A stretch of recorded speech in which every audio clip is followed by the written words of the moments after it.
Second language English. Points to be study for preparatory and annual exam for 2024 and 25.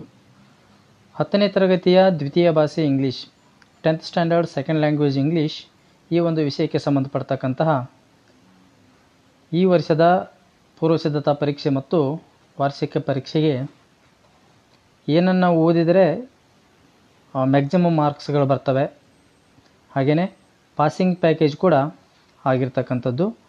ಈ ಒಂದು video 80ಕ್ಕೆ ಇರತಕ್ಕಂತಹ ಪ್ರಶ್ನೆ ಪತ್ರಿಕೆಯಲ್ಲಿ ಬರ್ತಕ್ಕಂಥ ಮೇನ್ ಇಂಪಾರ್ಟೆಂಟ್ ಪಾಯಿಂಟ್ಸ್ಗಳು ಯಾವುವು, ಯಾವ ಪಾಠದ ಮೇಲೆ ಎಷ್ಟು ಮಾರ್ಕ್ಸ್ಗಳಿಗೆ ಪ್ರಶ್ನೆಗಳು ಬರ್ತವೆ, ಆಮೇಲೆ ಯಾವ ಪದ್ಯದ ಮೇಲೆ summary, extracts 2 marks 3 marks as well as grammar point ಇವುಗಳನ್ನೆಲ್ಲ ಸ್ಟಡಿ ಮಾಡ್ತಕ್ಕಂಥದ್ದು. ಈ ಒಂದು ವಿಡಿಯೋ ಅತಿ ಹೆಚ್ಚು ಅಂಕಗಳನ್ನು ಗಳಿಸ್ತಕ್ಕಂಥ ವಿದ್ಯಾರ್ಥಿಗಳಿಗೆ ಮತ್ತು ಕಲಿಕೆಯಲ್ಲಿ ಹಿಂದುಳಿದಿರ್ತಕ್ಕಂತಹ ವಿದ್ಯಾರ್ಥಿಗಳಿಗೆ ಪಾಸ್ ಆಗಲಿಕ್ಕೆ ಅನುಕೂಲ ಆಗ್ತಕ್ಕಂಥ ವಿಡಿಯೋ ಆಗಿರ್ತದೆ. ಹಾಗಾಗಿ ಇಲ್ಲಿ ಫಸ್ಟ್ ಪಾಯಿಂಟ್ ನೋಡೋದಾದರೆ poems to concentrate for 4 marks ಅಥವಾ ಲಾಂಗ್ ಆನ್ಸರ್ ಸಮರಿ, ಈ ಒಂದು ಪಾಯಿಂಟ್ಸನ್ನು ನೋಡೋದಾದರೆ ಇಲ್ಲಿ ಯಾವ್ಯಾವ ಪಾಯಿಂಟ್ಗಳನ್ನು ನಾವು ಪದ್ಯಕ್ಕೆ ಸಂಬಂಧಪಡುವ ಹಾಗೇ 4 ಮಾರ್ಕ್ಸ್ಗೆ ಸಮರಿಯನ್ನು ಪ್ರಿಪ್ರೇಷನ್ ಮಾಡ್ಕೋಬೇಕಾಗ್ತದೆ. ಹಾಗಾಗಿ ಯಾವ ಪೋಯಮ್ಸ್ಗಳನ್ನ ಓದಬೇಕು ಅಂತಕ್ಕಂಥದ್ದು 100% ಇದರಲ್ಲೇನು ನೋ ಡೌಟ್ 100% ಬಂದೇ ಬರ್ತಕ್ಕಂತಹ ಸಮರಿಗಳು. ಹಾಗಾದರೆ ಯಾವ್ಯಾವ ಪದ್ಯದ ಮೇಲೆ ಸಮರಿಗಳು ಬರ್ತವಂತ ನೋಡೋದಾದರೆ ಇಲ್ಲಿ ಗ್ರ್ಯಾಂಡ್ ಮಾ ಕ್ಲೈಮ್ಸಟ್ರಿ ಒಂದನ್ನು ಪ್ರಿಪ್ರೇಷನ್ ಮಾಡಬೇಕು, ಜಾಜ್ ಪೋಯಮ್ 2 ಮಾಡಬೇಕು, ಮತ್ತು ದ ಸಾಂಗ್ ಆಫ್ ಇಂಡಿಯಾ ಅಂತಕ್ಕಂಥ 4ನೇ ಪದ್ಯವನ್ನು ಕೂಡ ಪ್ರಿಪ್ರೇಷನ್ ಮಾಡಬೇಕು. ಅಟ್ಲೀಸ್ಟ್ 3ರಲ್ಲಿ ನೀವು 2ನಾದರೂ ಸಮರಿಯನ್ನು ಟೀಚರ್ಸ್ಗಳು ನಿಮ್ಮ ಶಾಲೆಯಲ್ಲಿ ಈಗಾಗಲೇ ಹೇಳಿರ್ತಾರೆ. ಹಾಗಾಗಿ ಸ್ವಲ್ಪ ಅವುಗಳ ಬಗ್ಗೆ ಪಾಯಿಂಟ್ಸನ್ನು ಕಲೆಕ್ಟ್ ಮಾಡಿ ಸಮರಿಯನ್ನು ರೆಡಿ ಮಾಡ್ಕೋಬೇಕು. ಇನ್ನು ನೆಕ್ಸ್ಟ್ ಪಾಯಿಂಟ್ ನೋಡೋದಾದರೆ poems to concentrate for memorisation for 4 marks. ನೀವು ಈ ಮೇಲಿರ್ತಕ್ಕಂತಹ 3ರಲ್ಲಿ 2ಅನ್ನು ನೀವು ಪ್ರಿಪ್ರೇಷನ್ ಮಾಡಿದರೆ 100% ನಿಮಗೆ 4 ಮಾರ್ಕ್ಸ್ ಬಂದೇ ಬರ್ತದೆ. ಇನ್ನು poems to concentrate for memorisation, ಇನ್ನು ಪದ್ಯವನ್ನು ಕಂಠಪಾಠ ಮಾಡಿ ಬರೀತಕ್ಕಂತಹ ಪದ್ಯಗಳು 2ಅನ್ನು ಕೊಡಲಾಗಿದೆ for 4 marks. Quality of mercy ಒಂದನ್ನು ಪ್ರಿಪೇರ್ ಮಾಡಬೇಕು, ಮತ್ತು ಬ್ಲೈಂಡ್ ಬಾಯ್ ಇದು ಕೂಡ ನಿಮಗೆ 2ಅನ್ನು ಪ್ರಿಪೇರ್ ಮಾಡಿದರೆ 100% ನಿಮಗೆ 100ಕ್ಕೆ 100 ಇಲ್ಲಿ 4 ಮಾರ್ಕ್ಸ್ ಸಿಕ್ಕೇ ಸಿಗ್ತದೆ. ಇದನ್ನು ಎಲ್ಲ ವಿದ್ಯಾರ್ಥಿಗಳು ಪ್ರಾಕ್ಟೀಸ್ ಮಾಡಬೇಕಾಗ್ತದೆ. ಇನ್ನು ನೆಕ್ಸ್ಟ್ ಪಾಯಿಂಟ್ ನೋಡೋದಾದರೆ textual content to concentrate for 2 marks. ಹಾಗಾದರೆ ಯಾವ ಪಾಠದ ಮೇಲೆ 2 ಮಾರ್ಕ್ಸಿಗೆ ಪ್ರಶ್ನೆಗಳು ಬರ್ತವೆ? ಕ್ವಶನ್ ನಂಬರ್ 18ರಿಂದ ಸ್ಟಾರ್ಟ್ ಆಗತಕ್ಕಂತಹ 2 ಮಾರ್ಕ್ಸ್ ಕ್ವಶನ್ಸ್ಗಳು ಯಾವ ಪಾಠದ ಮೇಲೆ ಬರ್ತವೆ ಮತ್ತು ಯಾವ ಪದ್ಯದ ಮೇಲೆ ಬರ್ತವೆ ಅಂತಕ್ಕಂಥದ್ದನ್ನು ಇಲ್ಲಿ ನೋಡ್ತಕ್ಕಂಥದ್ದು. ಎ ಹೀರೋ ಲೆಸನ್ ನಂಬರ್ 1ರಲ್ಲಿ ಬರ್ತಕ್ಕಂತಹ ಎ ಹೀರೋ ಪಾಠದ ಮೇಲೆ ಅದು ಲೆಸನ್ ಆಗಿರ್ತದೆ.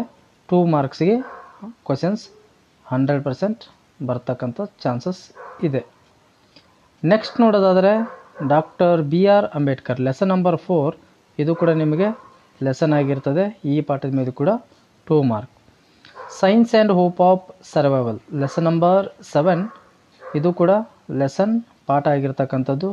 ಈ ಪಾಠದ ಮೇಲೆ ಕೂಡ 2 ಮಾರ್ಕ್ಸ್ಗೆ ಬರ್ತಕ್ಕಂತಹ ಪ್ರಶ್ನೆ 100% ಬಂದೇ ಬರ್ತಕ್ಕಂತಹ ಪ್ರಶ್ನೆಗಳು ಈ ಪಾಠದ ಮೇಲೆ, ಈ ಕೊಟ್ಟಿರ್ತಕ್ಕಂಥ ಪಾಠಗಳ ಮೇಲೆ ಬರ್ತಕ್ಕಂಥದ್ದು. ಇನ್ನು ಜಾಜ್ ಪೋಯಮ್ 2 ಅಂತಕ್ಕಂಥದ್ದು ಪದ್ಯದ ಮೇಲೆ 2 ಮಾರ್ಕ್ಸ್ಗೆ ಬರ್ತಕ್ಕಂತಹ ಪ್ರಶ್ನೆಗಳು. ಅಕಸ್ಮಾತ್ ಈ ಜಾಜ್ ಪೋಯಮ್ 2 ಪದ್ಯದ ಮೇಲೆ ಏನಾದರೂ 2 ಮಾರ್ಕ್ ಕ್ವಶನ್ ಏನಾದರೂ ಮಿಸ್ ಆದರೆ 100% ನಿಮಗೆ ದ ಸಾಂಗ್ ಆಫ್ ಇಂಡಿಯಾ ಪದ್ಯದಿಂದ 2 ಮಾರ್ಕ್ಸಿಗೆ ಬರ್ತಕ್ಕಂಥದ್ದು ಪ್ರಿಪ್ರೇಷನಲ್ಲಿ ಇರಬೇಕು. ಇನ್ನು ಸಪ್ಲಿಮೆಂಟ್ರಿ ರೀಡಿಂಗ್ ನೋಡೋದಾದರೆ 4 ಸಪ್ಲಿಮೆಂಟ್ರಿ ರೀಡಿಂಗ್ ಮೇಲೆ ಒಂದೊಂದು ಪ್ರಶ್ನೆಗಳು 100% ಬಂದೇ ಬರ್ತವೆ. ಹಾಗಾಗಿ Narayanpur incident or on top of the world 2ರಲ್ಲಿ ಒಂದನ್ನು ಪ್ರಿಪೇರ್ ಮಾಡಬೇಕು. ಇಲ್ಲ a great martyr ever chase ಮತ್ತು ದ ಬರ್ಡ್ ಆಫ್ ಹ್ಯಾಪಿನೆಸ್ ಈ ಕೆಳಗಿನ ಕೊಟ್ಟಿರ್ತಕ್ಕಂಥ ಸಪ್ಲಿಮೆಂಟ್ರಿ ರೀಡಿಂಗ್ ಮೇಲೆ ಒಂದನ್ನು ಪ್ರಿಪೇರ್ ಮಾಡಬೇಕು. ಹಾಗಾಗಿ ನೀವು 4ರಲ್ಲಿ 2 ಸಪ್ಲಿಮೆಂಟ್ರಿ ರೀಡಿಂಗನ್ನು ನೀವು ಪ್ರಿಪೇರ್ ಮಾಡಿದರೆ definitely you will get 4 mark. Next ನೋಡೋದಾದರೆ ಮುಂದಿನ point marks allotted for the textual ಕಂಟೆಂಟಿಂದ ಕ್ವಶನ್ ಪೇಪರ್. ನಿಮ್ಮ ಪ್ರಶ್ನೆ ಪತ್ರಿಕೆಯಲ್ಲಿ ಮಾರ್ಕ್ಸ್ಗಳನ್ನು ಹೇಗೆ ಇದು ನಿಗದಿಪಡಿಸಲಾಗಿರ್ತದೆ ಅಂತಂದರೆ ಪಾಠಗಳಿಗೆ ಸಂಬಂಧಪಡೋ ಹಾಗೆ 20 ಮಾರ್ಕ್ಸ್, ಪದ್ಯಕ್ಕೆ ಸಂಬಂಧಪಡೋ ಹಾಗೆ 16 ಮಾರ್ಕ್ಸ್, ಸಪ್ಲಿಮೆಂಟ್ ರೀಡಿಂಗ್ ಪಾಯಿಂಟ್ಗೆ ಸಂಬಂಧಪಡೋ ಹಾಗೆ 4 ಮಾರ್ಕ್ಸ್. ಟೋಟಲಾಗಿ ನಿಮಗೆ 180ಗೆ 40 ಮಾರ್ಕ್ಸ್ಗಳು ನಿಮಗೆ ಪಾಠ, ಪದ್ಯ ಮತ್ತು ಸಪ್ಲಿಮೆಂಟ್ ರೀಡಿಂಗಿಂದ ಬರ್ತಕ್ಕಂತಹ ಪ್ರಶ್ನೆಗಳು ಆಗಿರ್ತವೆ. ಇದಿಷ್ಟು ನೀವು ಪ್ರಿಪೇರ್ ಮಾಡಿದರೆ ಮೋರ್ ದೆನ್ 35, ಅಟ್ಲೀಸ್ಟ್ ನೀವು 40ಗೆ ಕನಿಷ್ಠ ಏನಿಲ್ಲ ಅಂತಂದ್ರೂ 35 ಮಾರ್ಕ್ಸನ್ನು ತೊಗೋಬೋದು. ಇದು ಜಸ್ಟ್ ಪಾಸ್ ಮಾಡೋರಿಗೆ ಅಥವಾ ಕಲಿಕೆಯಲ್ಲಿ ಹಿಂದುಳಿದಿರ್ತಕ್ಕಂಥ ಮಕ್ಕಳಿಗೆ ಇಷ್ಟು ಪ್ರಿಪ್ರೇಷನ್ ಮಾಡಿದರೆ I think this much is enough. ಇನ್ನು ನೆಕ್ಸ್ಟ್ ನೋಡೋದಾದರೆ ಗ್ರಾಮರ್ ಪಾಯಿಂಟ್ಸ್ಗಳನ್ನ ಕೂಡ ನೋಡಬೇಕು. ಇಲ್ಲಿ ಗ್ರಾಮರ್ ಪಾಯಿಂಟ್ಸ್ ಏನೇನು ಬರ್ತದೆ, ಮಲ್ಟಿಪಲ್ ಚಾಯ್ಸ್ ಕ್ವೆಶನ್ ನಿಮಗೆ ಗ್ರಾಮರ್ ಪಾಯಿಂಟಿಗೆ ಸಂಬಂಧಪಡೋ ಹಾಗೆ 4 mark, do as directed question number 5ದಿಂದ ಅಪ್ ಟು ಕ್ವೆಶನ್ ನಂಬರ್ 16ವರೆಗೆ ನಿಮಗೆ ಡೂ ಆ್ಯಸ್ ಡೈರೆಕ್ಟೆಡ್ನಲ್ಲಿ 12 ಮಾರ್ಕ್ಸ್, ಎಡಿಟಿಂಗ್ ಕ್ವೆಶನ್ ನಂಬರ್ 17 ಒಂದು ಮಾತ್ರ ನಿಮಗೆ ಎಡಿಟಿಂಗ್ ಮಾಡೋದಿರ್ತದೆ, ಅಲ್ಲಿ ಕೂಡ 2 ಮಾರ್ಕ್ಸ್ ಇರ್ತದೆ. ಈ 3 ಪಾಯಿಂಟ್ಗಳನ್ನು ಇಟ್ಟುಕೊಂಡು ಮುಂದಿನ ದಿನಗಳಲ್ಲಿ how to deal with multiple choice questions, do as directed point and editing, ಟೋಟಲಾಗಿ ನಿಮಗೆ ಈ ಒಂದು 3 ಪಾಯಿಂಟ್ನಲ್ಲಿ ನಿಮಗೆ ಸುಮಾರು ಇವು 4, ಇವು 12, ಇದು 6, ಟೋಟಲಾಗಿ 18 ಮಾರ್ಕ್ಸ್ಗಳ ಮೇಲೆ ಇಂಪಾರ್ಟೆಂಟ್ ಕ್ವೆಶನ್ ಪೇಪರನ್ನು ತೊಗೊಂಡು ಚರ್ಚೆಯನ್ನು ಮಾಡ್ತಾ ಅದಕ್ಕಂತಂದೇಳಿ ಸಪ್ರೇಟ್ ಒಂದು ವಿಡಿಯೋ ಮಾಡಲಾಗ್ತದೆ. Next topics to concentrate for extract for 12 marks. 12 ಅಂಕಗಳು ಇರ್ತಕ್ಕಂಥ ಎಕ್ಸ್ಟ್ರಾಕ್ಟ್ಗಳನ್ನು ಯಾವ ಪಾಠದ ಮೇಲೆ ಎಕ್ಸ್ಟ್ರಾಕ್ಟ್ಗಳು ಬರ್ತಾವಂತಂದರೆ ದ ಡಿಸ್ಕವರಿ ಪಾಠದ ಮೇಲೆ 100%, ದ ಕನ್ಸರ್ಟ್ ಪಾಠ, ಜೆಂಟಲ್ಮೆನ್ ಆಫ್ ಫ್ರೀ ಆ್ಯಂಡ್ ಮೀಡಿಯೋ ಪಾಠಗಳ ಮೇಲೆ ನಿಮಗೆ 3 ಎಕ್ಸ್ಟ್ರಾಕ್ಟ್ಗಳು ಬರ್ತವೆ, 9 ಮಾರ್ಕ್ಸ್. ಇನ್ನು ಪೊಯೆಟ್ರಿ ನೋಡೋದಾದರೆ ಒಂದೇ ಒಂದು ಎಕ್ಸ್ಟ್ರಾಕ್ಟ್ ಬರುತ್ತೆ, ಬಂದರೆ off to outer space tomorrow morning last poem, ಇಲ್ಲಾಂತಂದರೆ 6th poem ballad of the tempest. ಇದಕ್ಕೆ ನಿಮಗೆ again you have to you may take 3 mark. Totally 4 ಎಕ್ಸ್ಟ್ರಾಕ್ಟ್ಗಳು ಬಂದರೆ 12 ಮಾರ್ಕ್ಸ್ ನಿಮಗೆ ಈಸಿಲಿ ತೊಗೋಬೋದು. Next question, textual content for concentrate for 3 mark question. ಇನ್ನು 3 mark question ಯಾವ ಪಾಠದ ಮೇಲೆ ಬರ್ತಾವಂತಂದರೆ ಕ್ವಶನ್ ನಂಬರ್ 25 ಮತ್ತು question number 26. Question number 25 and question number 26ಗೆ ನಿಮಗೆ 3 ಮಾರ್ಕ್ಸಿಗೆ 2 ಕ್ವಶನ್ಸ್ ಬರ್ತವೆ. ಒಂದು ಪಾಠದ ಮೇಲೆ ಬಂದರೆ ಇನ್ನೊಂದು ಪದ್ಯದ ಮೇಲೆ ಬರ್ತದೆ. ಅಲ್ಲಿ ಯಾವುದೇ ರೀತಿಯಾಗಿರ್ತಕ್ಕಂತಹ ಇಂಟರ್ನಲ್ ಚಾಯ್ಸ್ ನಿಮಗಿರೋದಿಲ್ಲ, ಕೊಟ್ಟಿರ್ತಕ್ಕಂಥ ಪ್ರಶ್ನೆಗೆ ಉತ್ತರವನ್ನು ಬರೀಬೇಕಾಗ್ತದೆ. ಹಾಗಾದರೆ 3 ಮಾರ್ಕ್ಸಿಗೆ ಕ್ವಶನ್ ನಂಬರ್ 25 ಮತ್ತು 26ನಲ್ಲಿ ಬರ್ತಕ್ಕಂಥ ಪ್ರಶ್ನೆಗಳು ಪಾಠಕ್ಕೆ ಸಂಬಂಧಪಡೋ ಹಾಗೆ ನಿಮ್ಮ ಟೆಕ್ಸ್ಟ್ ಬುಕ್ನಲ್ಲಿರ್ತಕ್ಕಂತಹ lesson number 7 colours of silence ಪಾಠದ ಮೇಲೆ 3 ಮಾರ್ಕಿಗೆ ಕ್ವಶನ್ ಬರ್ಬೋದು ಪಾಠಕ್ಕೆ ಸಂಬಂಧಪಡೋ ಹಾಗೆ. ಅಕಸ್ಮಾತ್ ಬರಲಿಲ್ಲ ಅಂತಂದರೆ there is a girl by the tracks ಅಂತಕ್ಕಂಥ ಪಾಠದ ಮೇಲೆ ನಿಮಗೆ 3 ಮಾರ್ಕ್ಸಿಗೆ ಕ್ವಶನ್ ಬರ್ಬೋದು.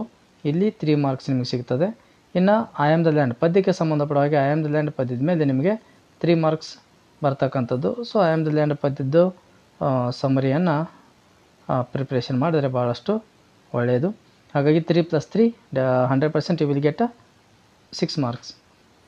ನೆಕ್ಸ್ಟ್ ಪಾಯಿಂಟ್ ನೋಡೋದಾದರೆ ಪ್ರೊಫೈಲ್ ರೈಟಿಂಗಿಗೆ ನಿಮಗೆ ಕ್ವಶನ್ ನಂಬರ್ 31 ನಿಮ್ಮ ಕ್ವಶನ್ ಪೇಪರ್ನಲ್ಲಿ 31ನೇ ಪ್ರಶ್ನೆ ಎಲ್ಲರೂ ಯಾರು ಬೇಕಾದರೂ ಬರೀತಕ್ಕಂತಹ ಆ ಪ್ರಶ್ನೆ ಆಗಿರ್ತಕ್ಕಂಥದ್ದು. ಹಾಗಾದರೆ ಇದನ್ನು ಬರೀತಕ್ಕಂಥದ್ದು ಹೇಗೆ? Practice the profile writing like this. ಕೆಳಕೊಟ್ಟಿರ್ತಕ್ಕಂಥ ನಿಮ್ಗೆ ಯಾವುದೇ ಪ್ರೊಫೈಲ್ ರೈಟಿಂಗನ್ನು ಕೊಟ್ಟರು ಈ ರೀತಿಯಾಗಿಯೇ ಪ್ರಾರಂಭಿಸಿ ಮತ್ತು ಈ ರೀತಿಯಾಗಿಯೇ ಎಂಡ್ ಮಾಡ್ತಕ್ಕಂಥದ್ದು.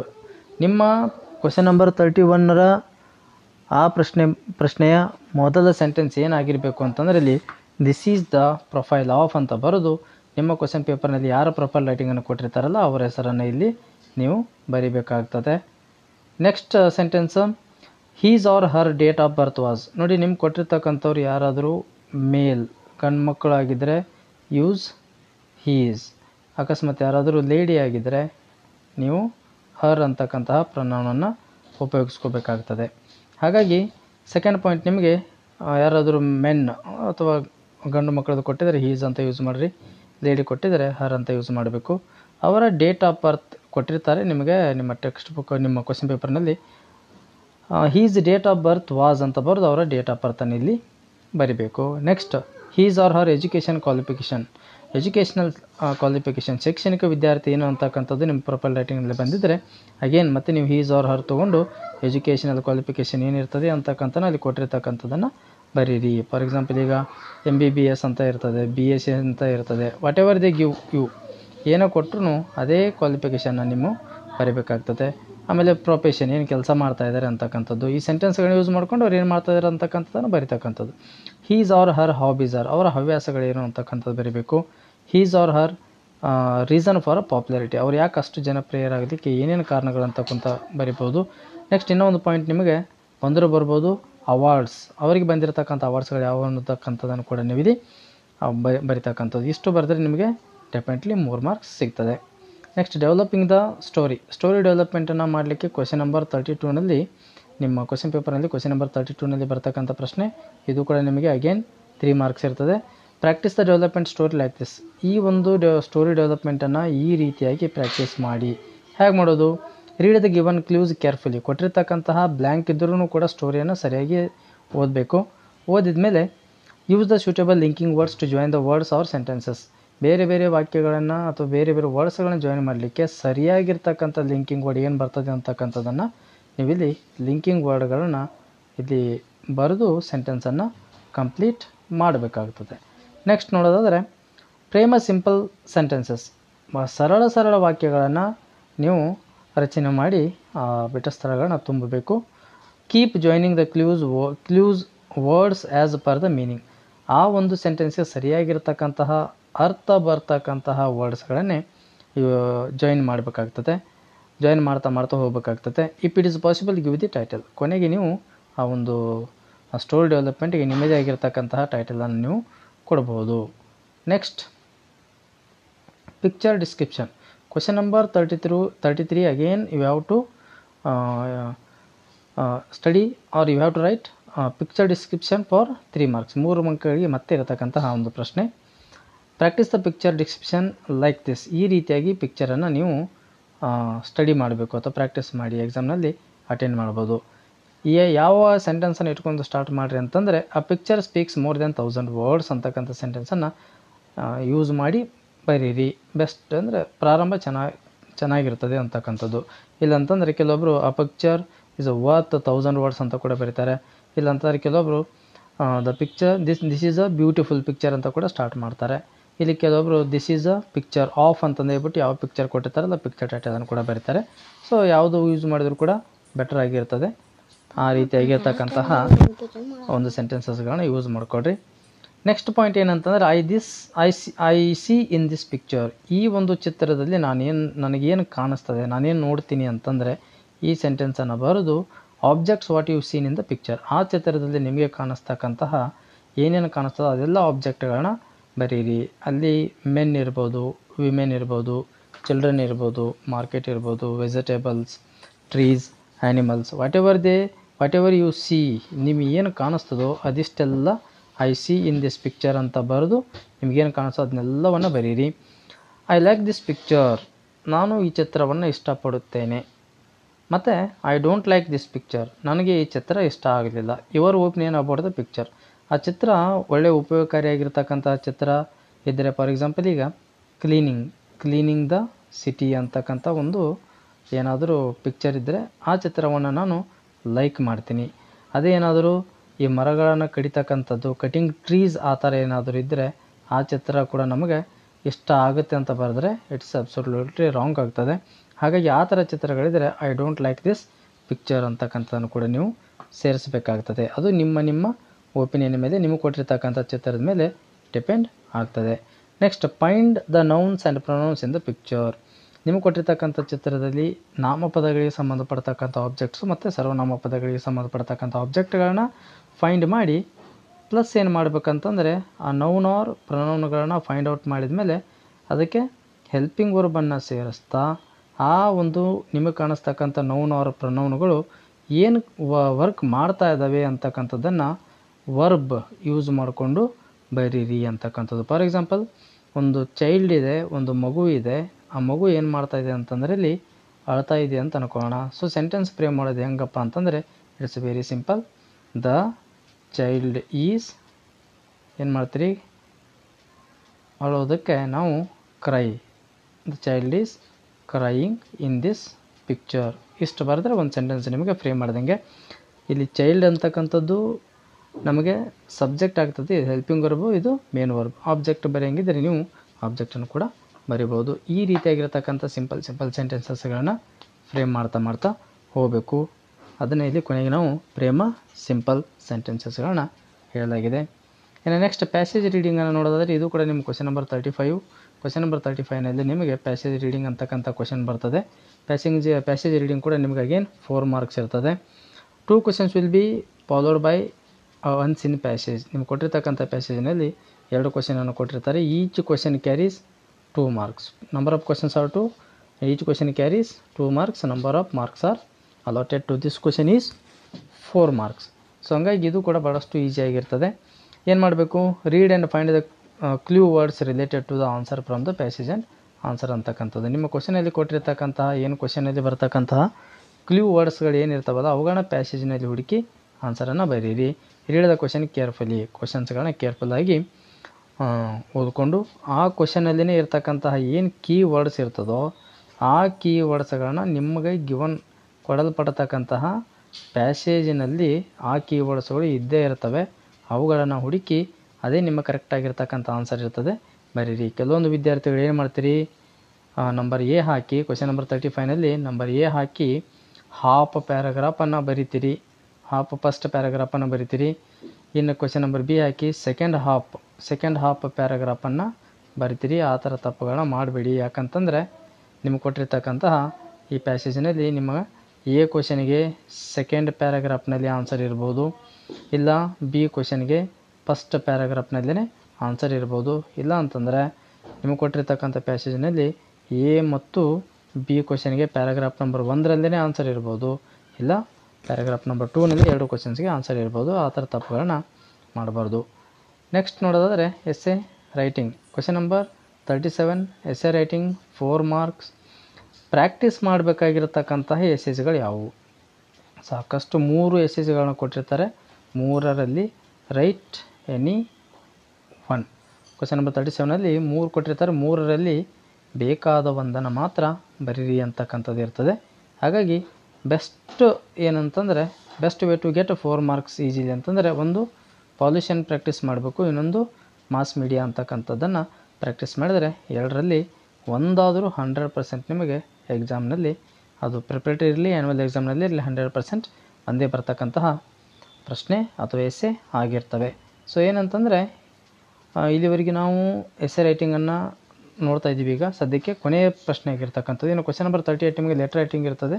ಒಂದು ಪರ್ಸನಲ್ ಲೆಟರ್, ಇನ್ನೊಂದು ಆಫೀಷಿಯಲ್ ಲೆಟರ್ ಇರ್ತದೆ. ಈಗಾಗಲೇ ಅದರ ಮೇಲೆ ನಾವು ವಿಡಿಯೋನು ಕೂಡ ಮಾಡಿದ್ದೀವಿ. ಇನ್ನು ಒಂದು 2 ಲೆಟರ್ ರೈಟಿಂಗನ್ನು ಇಟ್ಟುಕೊಂಡು ಮತ್ತೆ ವಿಡಿಯೋನ ಮಾಡ್ತಾಯಿದ್ದೀವಿ. ಹಾಗಾಗಿ ಯಾರಾದರೂ ನಮ್ಮ ಚಾನಲನ್ನು ಹೊಸದಾಗಿ ನೋಡ್ತಾ ಇದ್ದರೆ ತಪ್ಪದೆ ನಮ್ಮ ಚಾನಲನ್ನು ಸಬ್ಸ್ಕ್ರೈಬ್ ಮಾಡಿ ಅಂತ ಹೇಳ್ತಾ, ಇದು ಯೂಸ್ಫುಲ್ ಆಗಿರತಕ್ಕಂತಹ ವಿಡಿಯೋ ಆಗಿರೋದ್ರಿಂದ 100% ಡೌಟೇ ಇಲ್ಲ, ಇದೇ ಕ್ವಶನ್ಸ್ಗಳು ಬಂದೇ ಬರ್ತವೆ ಆ್ಯನ್ಯುವಲ್ ಎಕ್ಸಾಮ್ಗೆ. Be prepared. ಸೊ ಹಂಗಾಗಿ ಇಲ್ಲಿ ಫಸ್ಟಿಗೆ ಏನು ಮಾಡಬೇಕು, ಕೊಟ್ಟಿರ್ತಕ್ಕಂತಹ 3 ಎಸ್ಸೆಗಳಲ್ಲಿ ಒಂದನ್ನು ಚೂಸ್ ಮಾಡಿ. ಯಾವುದನ್ನು ಚೂಸ್ ಮಾಡಬೇಕು ಅಂತಂದರೆ ನಿಮಗೆ ಯಾವುದರ ಮೇಲೆ ಮಾಸ್ಟರ್ ಇರುತ್ತೋ, ಯಾವುದನ್ನು ನೀವು ಪ್ರಾಕ್ಟೀಸ್ ಮಾಡಿರ್ತೀರೋ ಅದನ್ನು ಸೆಲೆಕ್ಟ್ ಮಾಡಬೇಕು. ನಾನಿಲ್ಲಿ ಪಾಲ್ಯೂಷನನ್ನು ಒಂದು ಸೆಲೆಕ್ಟ್ ಮಾಡ್ಕೊಂಡಿದ್ದೀನಿ. ಹಾಗಾಗಿ ಪಾಲ್ಯೂಷನ್ಗೆ ಸಂಬಂಧಪಡ್ತಕ್ಕಂಥ ಏರ್ ಪಾಲ್ಯೂಷನ್ ಬರ್ಬೋದು, ವಾಟರ್ ಪಾಲ್ಯೂಷನ್ ಬರ್ಬೋದು, ನಾಯ್ಸ್ ಪಾಲ್ಯೂಷನ್ ಬರ್ಬೋದು, ಇಲ್ಲ ಅಂತಂದರೆ ಟೋಟಲಾಗಿ ಎನ್ವಿರಾನ್ಮೆಂಟ್ ಪಾಲ್ಯೂಷನ್ ಅಂತ ಕೂಡ ಬರ್ಬೋದು. ಸೊ ಏನು ಮಾಡಬೇಕು ಅಂತಂದರೆ ಇಲ್ಲಿ ವೈಲ್ ಲರ್ನಿಂಗ್ ಪಾಲ್ಯೂಷನ್, ಈ ಏರ್ ಪಾಲ್ಯೂಷನ್ ಅಥವಾ ಎನ್ವಿರಾನ್ಮೆಂಟ್ ಪಾಲ್ಯೂಷನ್ ಬಗ್ಗೆ ನಾವು ಪ್ರಿಪ್ರೇಷನ್ ಮಾಡಬೇಕಾದ್ರೆ ಈ ಕೊಟ್ಟಿರ್ತಕ್ಕಂತಹ ಸ್ಟೆಪ್ಸ್ಗಳನ್ನ ಫೋಕಸ್ ಮಾಡಬೇಕಾಗ್ತದೆ. ಏನೇನು ಮಾಡಬೇಕು, ಫಸ್ಟಿಗೆ ನಿಮಗೆ ಇಂಟ್ರೊಡಕ್ಷನನ್ನು 100% ಸೈಡ್ ಹೆಡ್ಡಿಂಗ್ ಹಾಕಿ ಬರೀಬೇಕು. ಆಮೇಲೆ ಡೆವಲಪ್ಮೆಂಟ್ ಆಫ್ ದ ಎಸ್ಸೆ, ಆ ಎಸ್ಸೆಯನ್ನು ಹೇಗೆ ಡೆವಲಪ್ ಮಾಡಬೇಕು ಅಂತಂದರೆ ಕಾಸಸ್ ಆರ್ ರೀಸನ್. ಕಾಸಸ್ ಅಂತಂದ್ರೆ ಕೂಡ ಕಾರಣ, ರೀಸನ್ಸ್ ಅಂದ್ರೆ ಕೂಡ ಕಾರಣ. ಪಾಲ್ಯೂಷನಿಗೆ ಏನೇನು ಕಾರಣಗಳಿದಾವೆ, ಏನೇನು ರೀಸನ್ಗಳಿದಾವೆ ಅಂತಕ್ಕಂಥದ್ದನ್ನು ಕೂಡ ಬರೀಬೇಕು. ಎಫೆಕ್ಟ್ಸ್, ಎನ್ವಿರಾನ್ಮೆಂಟ್ ಪಾಲ್ಯೂಷನ್ದಿಂದ ಅಥವಾ ನಿಮಗೆ ಕೊಡಲ್ಪಟ್ಟಿರ್ತಕ್ಕಂತಹ ಎಸ್ಸೆಯಿಂದ ಏನೇನು ಎಫೆಕ್ಟ್ ಆಗ್ತದೆ. ಈಗ ವಾಟರ್ ಪಾಲ್ಯೂಷನ್ದಿಂದ ಏನು ಎಫೆಕ್ಟು, ವಾಟರ್ ಪಾಲ್ಯೂಷನ್ ಕೊಟ್ಟಿದ್ರೆ ಅದರ ಎಫೆಕ್ಟ್ ಏನು, ಏರ್ ಪಾಲ್ಯೂಷನ್ ಕೊಟ್ಟಿದ್ರೆ ಅದರ ಎಫೆಕ್ಟ್ ಏನು, ನಾಯ್ಸ್ ಪೊಲ್ಯೂಷನ್ ಕೊಟ್ಟಿದ್ರೆ ಅದರ ಎಫೆಕ್ಟ್ ಏನು ಅಂತಕ್ಕಂಥದ್ದನ್ನು ಬರೀಬೇಕು. ರೆಮಿಡೀಸ್ ಆರ್ ಪ್ರಿವೆನ್ಷನ್, ಅದನ್ನು ತಡೆಗಟ್ಟತಕ್ಕಂತಹ ಕ್ರಮಗಳೇನು, ಈ ಪಾಲ್ಯೂಷನನ್ನು ತಡೆಗಟ್ಟತಕ್ಕಂತಹ ಕ್ರಮಗಳೇನು ಅಂತ ಬರೆದು ಇದೊಂದು ಎಫೆಕ್ಟ್ಸ್ಗಳನ್ನು ಕಾಸಸ್ಗಳನ್ನು ಒಂದು 4 ಪಾಯಿಂಟ್ ಬರೆದು ಅದರಿಂದ ಆಗ್ತಕ್ಕಂಥ ಎಫೆಕ್ಟ್ಸ್ಗಳು 4 ಪಾಯಿಂಟ್ ಬರೆದ್ರೆ, ರೆಮಿಡೀಸ್ ಅಥವಾ ಅದನ್ನ ಪ್ರಿವೆನ್ಷನ್ ಹೇಗೆ ತಡೆಗಟ್ತೀವಿ ಅಂತಕ್ಕಂಥ 4 ಪಾಯಿಂಟ್ ಬರೆದ್ರೆ ನಿಮಗೆ ಸುಮಾರು 12 ಲೈನ್ಸ್ಗಳಾಗ್ತದೆ.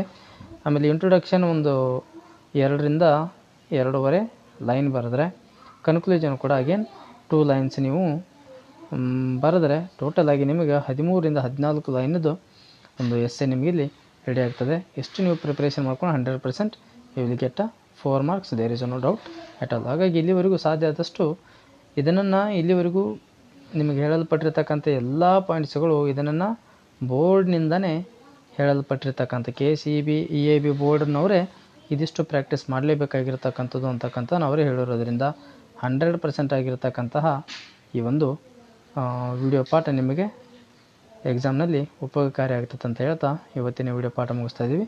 All the best. ಧನ್ಯವಾದಗಳು.